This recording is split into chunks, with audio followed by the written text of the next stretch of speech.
اعوذ باللہ من الشیطان الرجیم بسم اللہ الرحمن الرحیم۔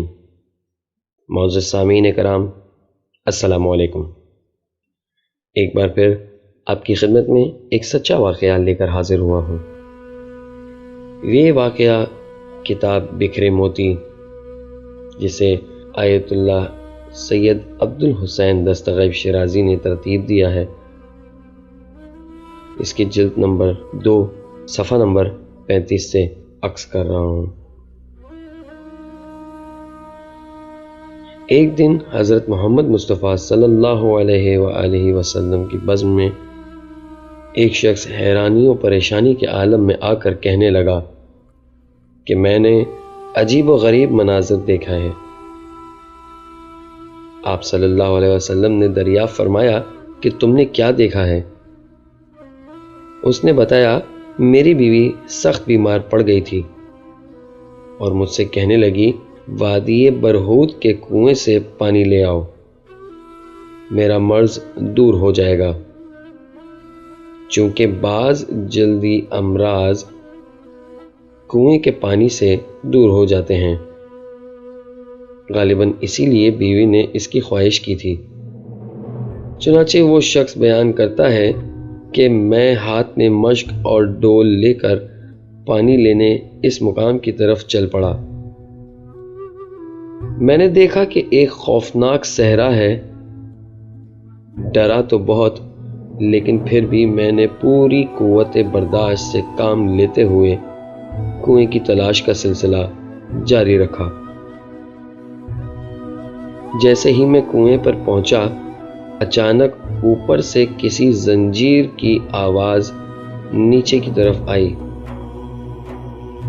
میں نے دیکھا کہ ایک شخص اس زنجیر سے بندھا ہوا ہے اور کہہ رہا ہے، مجھے پانی پلا دو ورنہ میں مر جاؤں گا۔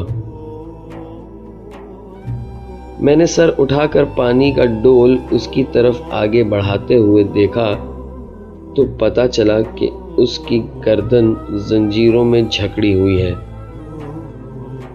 میرے پانی پہنچانے سے پہلے اس شخص کو اوپر کی طرف اٹھا لیا گیا، یہاں تک کہ وہ سورج کے بالکل قریب پہنچ گیا۔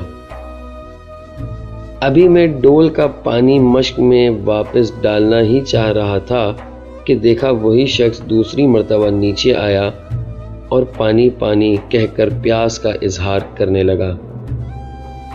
میں نے چاہا کہ پانی کا ڈول اسے دے دوں، لیکن اسی اثنا میں اسے پھر اوپر کھینچ لیا گیا۔ 3 مرتبہ ایسا ہی ہوا۔ میں نے جلدی جلدی اپنی مشک کے سرے کو باندھا اور اسے پانی دیے بغیر ہی واپس لوٹ آیا۔ میں تو بہت زیادہ خائف ہوں۔ آپ صلی اللہ علیہ وآلہ وسلم کے پاس اسی لیے آیا ہوں تاکہ یہ جان سکوں کہ اس واقعے کی کیا حقیقت ہے۔ حضور صلی اللہ علیہ وآلہ وسلم نے فرمایا، یہ بدبخت وہی قابیل ہے جس نے اپنے بھائی حابیل کو قتل کر دیا تھا۔ اس جگہ قیامت تک اسے اسی طرح سزا دی جائے گی، اور جب قیامت برپا ہوگی تو اسے جہنم کے واقعی عذاب میں مبتلا کر دیا جائے گا۔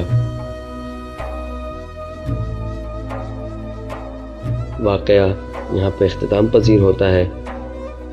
امید کرتا ہوں کہ آپ کے علم میں اضافہ ہوا ہوگا۔ اس واقعے کو اپنے دوستوں کے ساتھ بھی شیئر کریں تاکہ وہ بھی اپنے علم میں اضافہ کر سکیں۔ ملتے ہیں ایک اور واقعے کے ساتھ، تب تک اپنا اور اپنا گرد نواح کا بھرپور خیال رکھیے گا۔